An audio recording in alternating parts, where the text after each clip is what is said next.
안녕하세요. 지혜의 숲을 거닐며 삶의 의미를 탐색하는 시간입니다. 우리는 바쁜 일상 속에서 스스로가 무엇을 믿고 사는지 깊이 생각해 본 적이 있을까요? 오늘 우리는 믿음과 이성이라는 오랜 주제에 대해 조금은 새로운 관점에서 이야기 나눠보려 합니다. 믿음은 비합리적이고 믿지 않는 것은 순수한 이성의 산물일까요?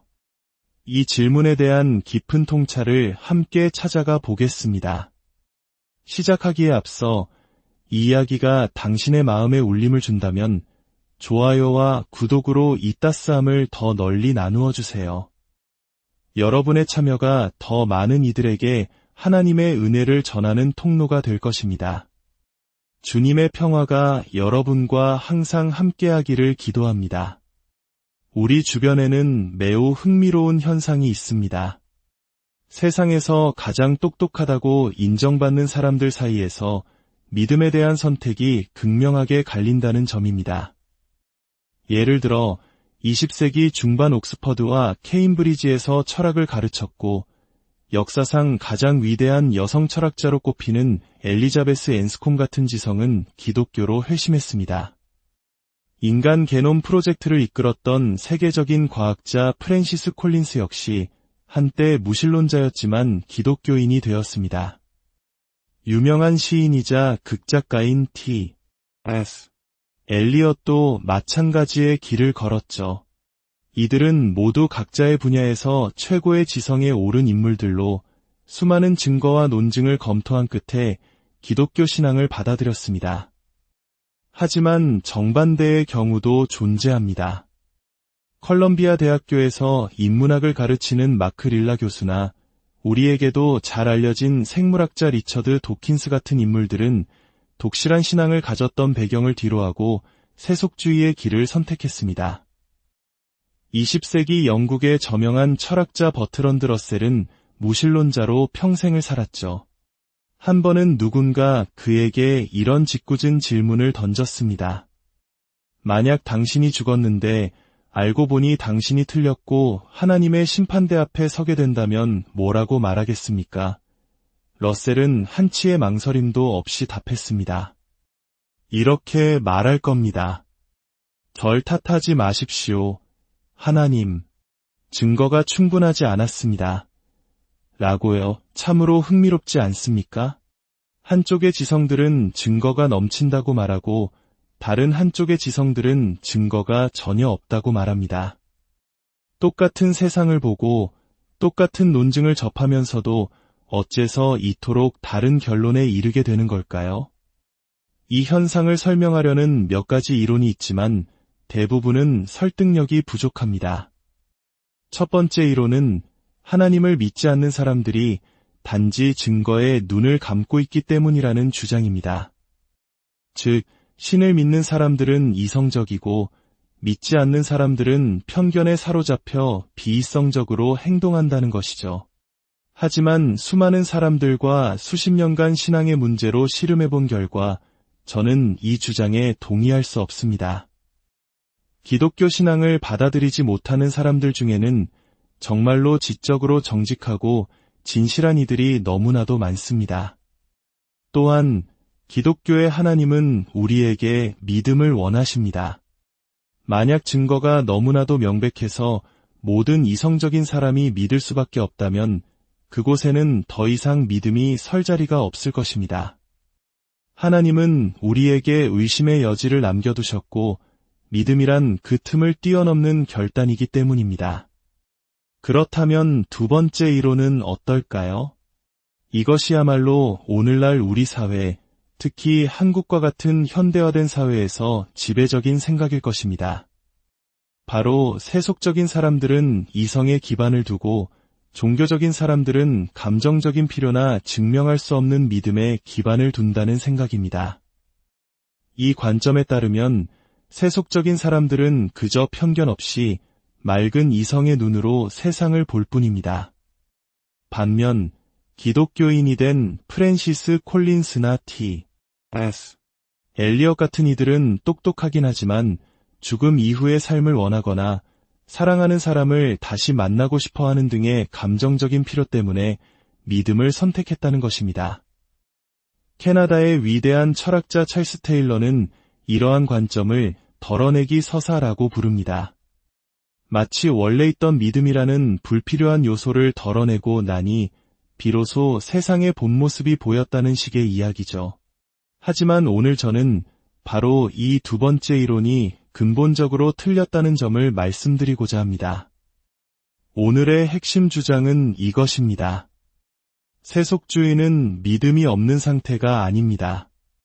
그것은 단지 이성적 객관성이 아니라 기독교의 믿음만큼이나 증명할 수 없는 새로운 믿음들의 체계입니다. 그렇기에 세속주의자와 기독교인은 서로 다른 믿음의 체계를 가진 동등한 위치에 서 있는 존재들입니다. 어느 한쪽이 우리는 이성적이니 당신들이 신을 증명해 보시오라고 말할 수 있는 특권을 갖고 있지 않다는 뜻입니다. 왜 그럴까요? 첫째, 당신은 신의 부재를 증명할 수 없기 때문입니다. 많은 세속주의자들이 나는 증거가 없는 것은 믿지 않는다고 말합니다. 하지만 이것은 범주 오류입니다. 기독교를 포함한 모든 종교는 하나님을 히말라야의 설인처럼 우주 안에 있는 어떤 대상으로 보지 않습니다. 오히려 이 물질 세계가 스스로 존재할 수 없으며 물질을 창조하고 유지하는 초자연적인 실제, 즉 하나님이 계셔야만 한다고 주장합니다.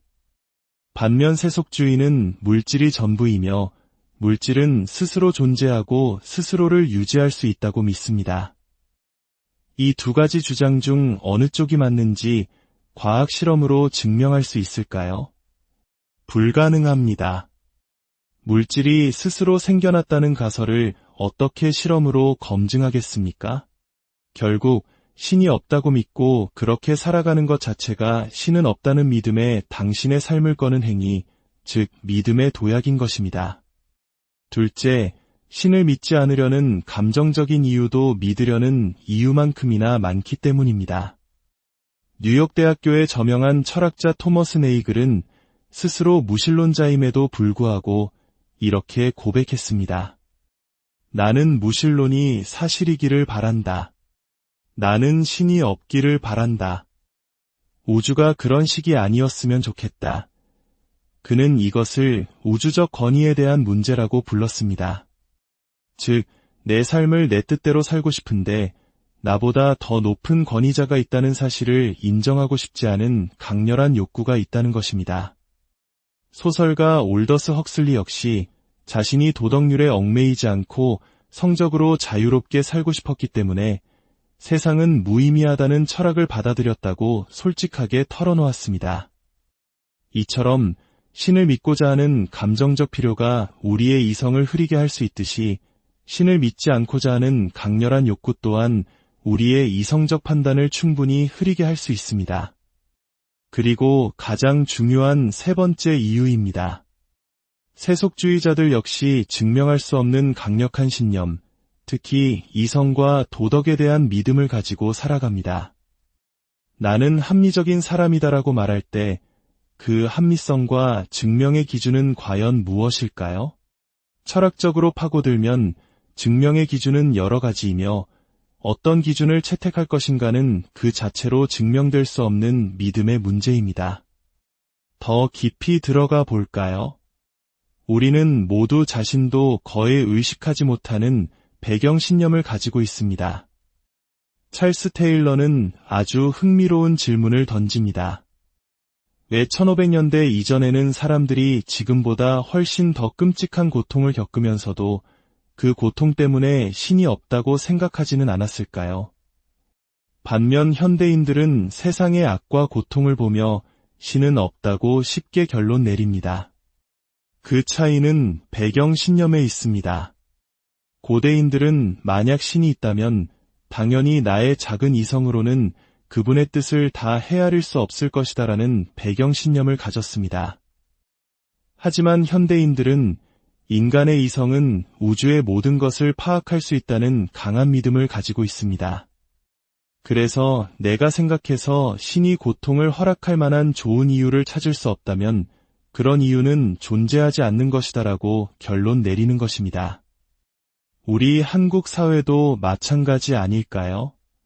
급격한 현대화를 거치며 우리는 과학적 사고와 합리성을 무엇보다 중요한 가치로 여기게 되었습니다. 이것이 바로 우리 시대의 강력한 배경 신념일 수 있습니다. 이처럼 우리의 이성은 결코 진공 상태에서 작동하지 않습니다. 늘 어떤 믿음의 토대 위에서 작동하는 것입니다. 도덕의 문제로 넘어가면 이 점은 더욱 분명해집니다. 오늘날 대부분의 세속주의자들은 모든 인간은 평등한 권리를 가진다. 그리고 인종이나 국가를 넘어 보편적으로 인류를 사랑해야 한다는 도덕적 가치를 믿습니다. 정말 숭고한 가치입니다. 하지만 이 가치들을 과학적으로 증명할 수 있습니까? 불가능합니다. 이것은 전적으로 믿음의 영역입니다. 더 나아가 철학자 니체는 바로 이 지점에서 현대 세속주의의 치명적인 모순을 지적합니다. 만약 기독교처럼 사랑의 하나님이 자신의 형상대로 모든 인간을 창조했다고 믿는다면 인간의 평등한 권리와 보편적 사랑은 매우 논리적인 기결입니다. 하지만 만약 신이 없고 우주는 아무런 목적 없는 물질의 조합일 뿐이며 우리는 약육강식의 진화 과정의 산물이라면 어떨까요? 자연의 법칙은 강자가 약자를 지배하는 것입니다. 그런 세상에서 왜 우리가 약자를 돌보고 모든 인간이 평등하다고 믿어야만 할까요? 니체는 신을 버리고도 여전히 기독교적 도덕 가치를 붙들고 있는 현대인들을 스스로를 속이는 행위라고 강하게 비판했습니다. 즉, 세속주의자들이 믿는 인권과 박애는 그들이 버렸다고 생각하는 기독교 세계관에서 몰래 빌려온 것이나 다름없다는 것입니다. 그렇다면 우리는 어떻게 해야 할까요? 모든 사람이 각자의 믿음 체계 안에 갇혀 서로를 이해할 수 없는 것일까요? 아닙니다. 우리는 각자의 믿음 체계를 비교하고 성찰할 수 있습니다. 내가 가진 믿음들이 서로 모순되지는 않는지, 나의 실제 삶과 경험을 잘 설명해 주는지, 혹시 다른 믿음 체계의 가치를 몰래 빌려 쓰고 있지는 않은지, 그리고 내 믿음이 이끄는 논리적 결론을 끝까지 받아들일 준비가 되어 있는지 스스로에게 물어볼 수 있습니다. 앞으로 우리는 삶의 의미, 고통의 문제, 정체성, 그리고 행복과 같은 인간의 근본적인 질문들을 두고 기독교의 대답과 세속주의의 대답을 비교해 볼 것입니다. 과연 어느 쪽이 우리의 삶을 더 깊이 설명하고 우리에게 더 풍성한 자원을 제공하는지 함께 탐색해 나갈 것입니다.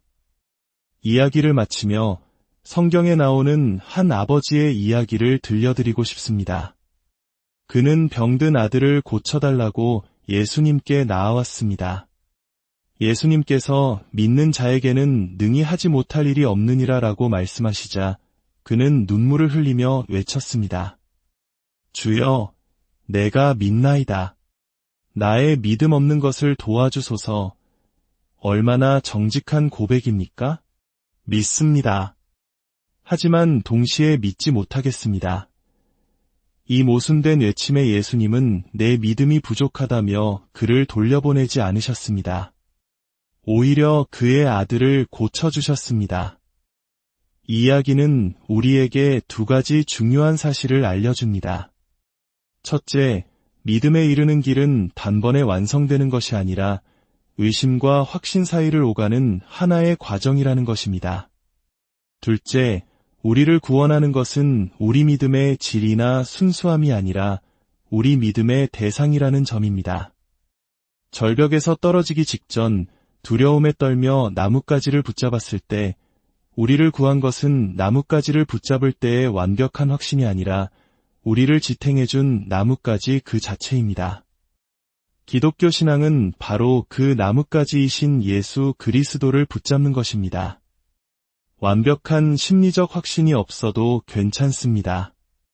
의심하고 흔들려도 괜찮습니다. 그분은 우리의 믿음 없음을 도우시는 분이며 우리의 의심마저도 끌어안으시는 분이기 때문입니다. 오늘의 이야기가 당신의 믿음의 여정에 작은 등불이 되기를 소망합니다. 우리의 의심마저도 반기시며 끝없는 은혜로 우리를 품어주시는 그분 안에서 참된 평안을 발견하시기를 기도합니다.